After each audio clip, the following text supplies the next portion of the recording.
Welcome dear everyone to my YouTube channel. I am Wahed. মই আজিৰ এই ভিডিঅ'টোত ম্যাথমেটিক্স ক্লাছ 10 চেপ্টাৰ 2 এক্সাৰসাইজ অৰ্থাৎ অনুশীলনী 2.3 কুৱেশ্যন নম্বৰ 5 মই ধুনীয়াকৈ সমাধান কৰি দিম। তোমালোকে নিশ্চয় ভালকৈ চাবা আৰু শুনিবা, নিশ্চয় তোমালোকৰ ক্লিয়াৰ হ'ব। তোমালোকে চোৱা 5 নম্বৰ কুৱেশ্যনটো কি দিয়া আছে, কেইটামান বহুপদ px gx qx আৰু rx উদাহৰণ দিয়া যাতে ইহঁতে বিভাজন কলন বিধি সিদ্ধ কৰে আৰু কুৱেশ্যন নম্বৰ 5 1 px ৰ মাত্ৰা qx ৰ মাত্ৰা সমান, qx ৰ মাত্ৰা 2 নম্বৰটো rx ৰ মাত্ৰা সমান, ইয়াত rx ৰ মাত্ৰা 0। এই তিনিটা অংক আছে, মই ধুনীয়াকৈ বুজাই দিছোঁ, ধুনীয়াকৈ তোমাক সমাধান কৰি দিছোঁ।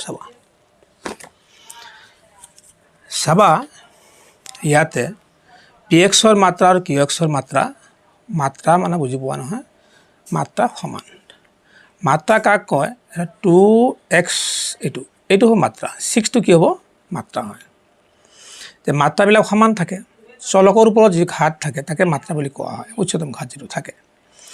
px ৰ মাত্ৰা qx ৰ মাত্ৰা সমান, px মই ধৰিলোঁ 2x³ x to the power 6 আৰু qx হ'ল x to the power 6। বুজা গ'ল?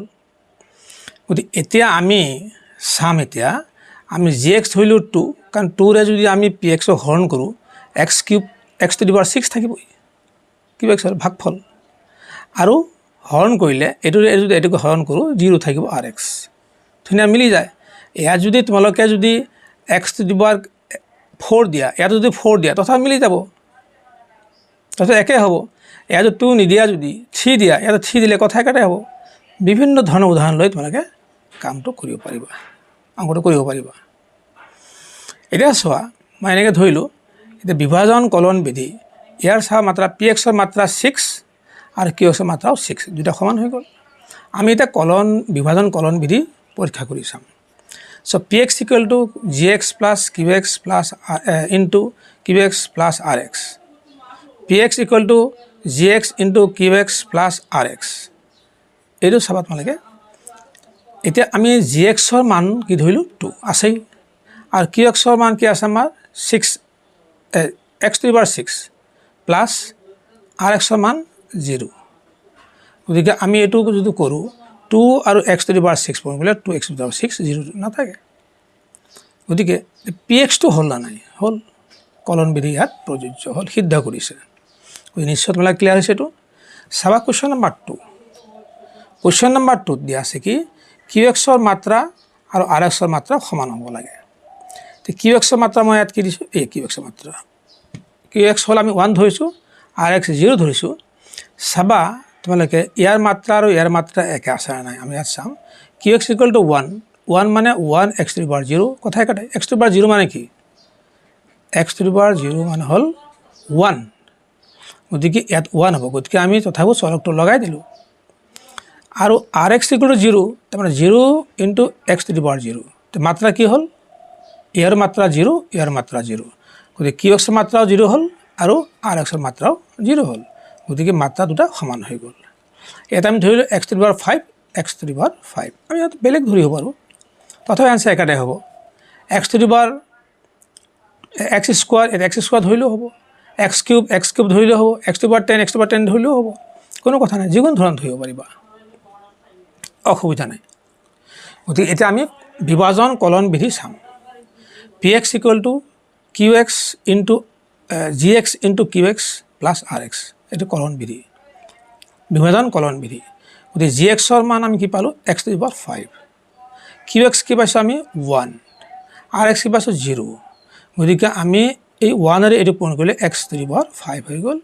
x to the power 5 হ'ল px, গতিকে নিশ্চয় কলন বিধি ইয়াত সিদ্ধ হৈছে। নিশ্চয় তোমালোকৰ ক্লিয়াৰ হৈছে ইয়াতে। ইয়াৰ পিছতো চাবা, আৰু এটা আছে আমাৰ হেৰি, ইয়াৰ পিছতো তোমালোকে চাবা। ইয়াত দিয়া আছে rx ৰ মাত্ৰা 0, rx ৰ মাত্ৰা 0 হয়, আমি rx ৰ মাত্ৰা 0 ধৰি দিছোঁ। চাবা তেতিয়া আমি px ধৰিব পাৰোঁ 2x to the power 5 আৰু gx হ'ব কি?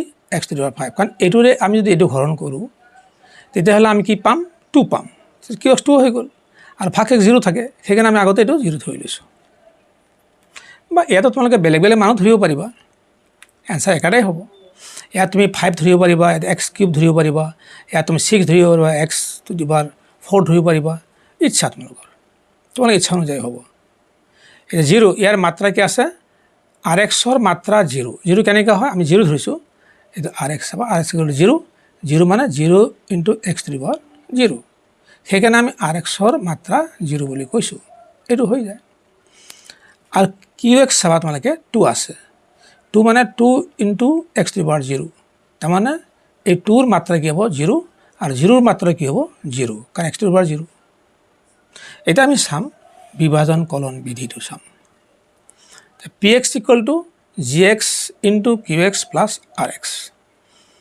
জি এক্সটো আমি কি ধৰিছিলোঁ x to the power 5 q x কি ধৰিছিলোঁ 2 আৰু আৰ এক্স হ'ল 0 2 আৰু এক্স টু দি পাৱাৰ 5 পূৰণ কৰিলে 2 এক্স টু দি পাৱাৰ 5 হৈ যায় চাবা এইটো পি এক্স ওলাই গ'ল অতি ধুনীয়া সমাধান চাবা মই এইটো এটা লিখি দিছোঁ তোমালোকে লোৱাৰ ক্লাছবিলাকত পাইছা এইটো হ'ল ভাজকক আমি জি এক্স বুলি কওঁ ভাজ্যক আমি পি এক্স বুলি কওঁ আৰু ভাগফলক আমি কিউ এক্স বুলি কওঁ আৰু ভাগশেষক আমি আৰ এক্স বুলি কওঁ তাৰমানে ভাজক আৰু ভাগফল পূৰণ কৰি ভাগশেষ যোগ কৰিলে ভাজ্য ওলায় এটা তোমালোকে ভালকৈ জানা গতিকে পি এক্স ইকুৱেল টু এইটো পূৰণ এইটো G x into Q x plus R X তাৰমানে ভাজক পূৰণ ভাগফল যোগ ভাগশেষ তেতিয়াহে ভাজ্য হয় এই কথাখিনি ধুনীয়াকৈ তোমালোকে মনত ৰাখিবা নিশ্চয় তোমালোকে মনত আছে এইটো লোৱাৰ ক্লাছত যিহেতু এইটো আছেই গতিকে ভিডিঅ'টো চাই কেনে লাগিল কমেণ্টত জনাবা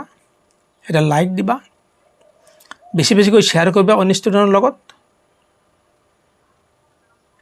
কিন্তু চেনেলটো ছাবস্ক্ৰাইব কৰিবলৈ নাপাহৰিবা wait for my next videos thank U